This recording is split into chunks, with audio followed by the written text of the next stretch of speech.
Hello friend, চলে এলাম আজ একটা নতুন ভিডিও নিয়ে।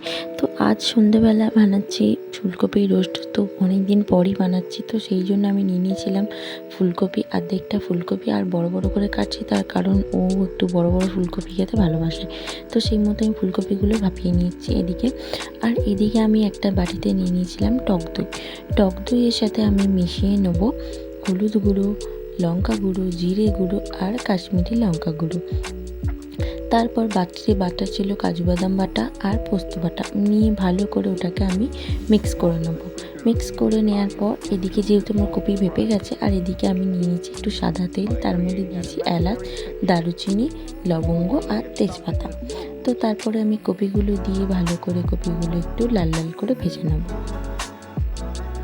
তো এই যে আমার কপি ভাজা হয়ে গেছে, তার মাঝে আমি দিয়ে দেবো এবার আদা বাটা। আদা বাটা দিয়ে ভালো করে ওটা ভেজে নেব আর সুন্দর করে মাখিয়ে নেব। তারপর আমি যে পেস্টটা বানিয়েছিলাম সেটা আমি দিয়ে দেবো।